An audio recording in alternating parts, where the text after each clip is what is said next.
It really is great to have you here, sir. So what have you been up to since you left public service? Well, I've been watching the circus.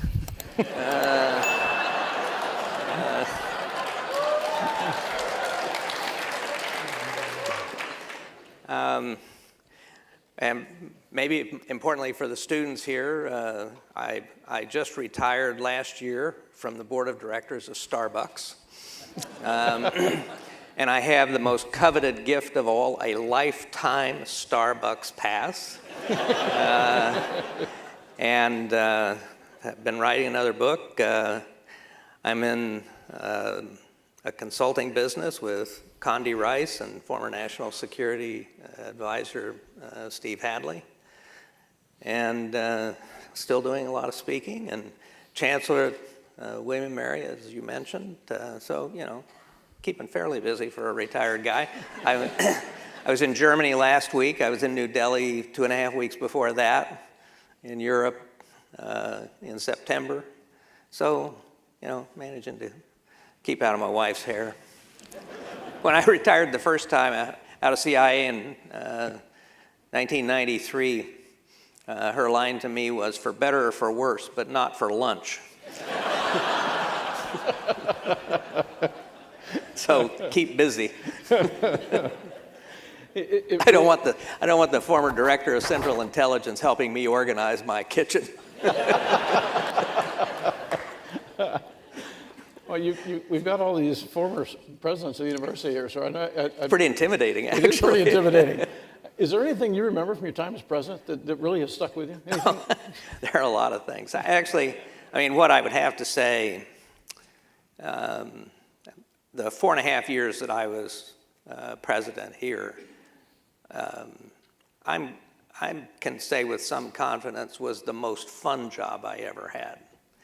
And it was certainly the most fun job I ever had as far as my wife is concerned, because she loved Texas A&M, and you may or may not know the Children's Center here is named for her, with a statue of her out in front. But so I was joking with Mark behind stage. Becky is unique.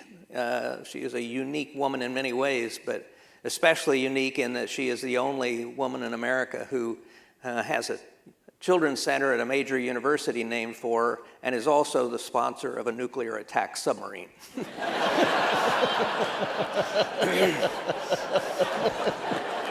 She keeps trying to figure out how to bring those two together. In truth, all men love a dangerous woman. So this is the first time you've been back to A&M since President Bush died. Yes. I know you actually came earlier today and visited the gravesite. Anything out here, there are a number of Bush School students, there's a number of students from A&M, there's a number of public servants. Anything that you recall from your memories of President Bush, because you knew him very well, that people should keep in mind as they go back to their day of public service? Well, I would say two things beyond all of the things that were said around the funeral and so on. And I think one is that here's this man who held all these powerful positions, but one of the things that was most marked about him was how kind he was, and how he treated everybody with respect and dignity. And he cared as much and asked as much about the families of the groundskeepers and the housekeepers in the White House as he did of his cabinet officers. And he would play horseshoes with some of the household staff, and they would have a contest and so on. I mean, he just was a genuinely warm, decent human being. The other thing is he just had an amazing sense of humor.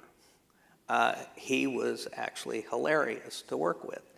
And, you know, particularly 89 to 91, when we were going through the liberation of Eastern Europe and the reunification of Germany and the collapse of the Soviet Union, the end of the Cold War, the Gulf War, except for the Gulf War, the way he dealt with stress was laughter.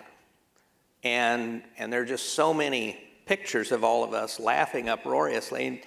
And I often thought, you know, if people knew how much laughing was going on in the Situation Room, they'd think we were all in very much the wrong place. But that's the way sane people deal with unbelievable stresses. And I'll tell you one story that I told some of the students from the Scowcroft Institute, which seems entirely appropriate. President Bush created an award for the American participant in a meeting with the President of the United States who most obviously fell asleep. and he named it for his national security advisor, the Scowcroft Award, because Brent had many oak leaf clusters. And he evaluated you on 3 criteria. The first was duration, how long did you sleep? Second was depth, snoring always got you extra points. And the third was quality of recovery. Did you just quietly come back to consciousness and open your eyes, or did you wake with a jolt and knock the coffee over? But well, he was an amazing, wonderful person to work for. Thank you, sir. Yeah, people here miss him. It's good to have him close, though. I read the paper this morning. Also, I might say, he also converted me to vodka martinis.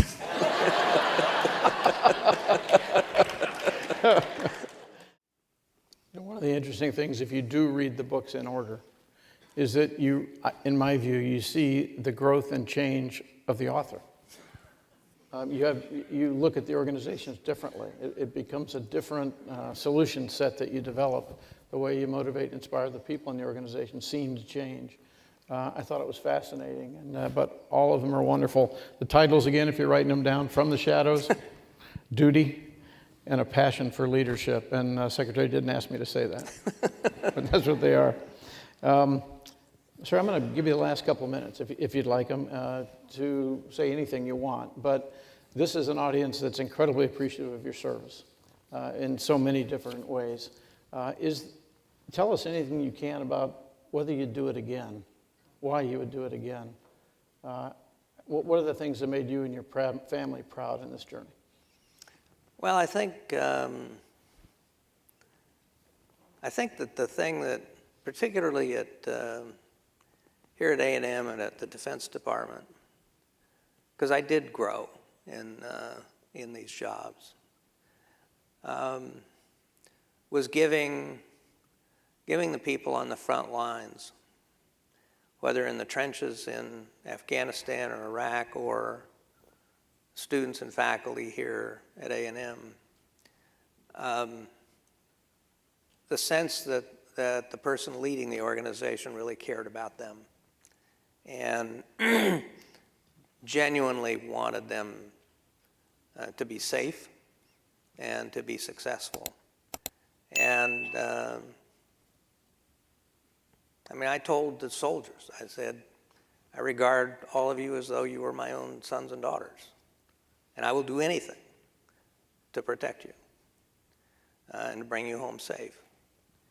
And the response years later, as those people come up to me, is pretty remarkable.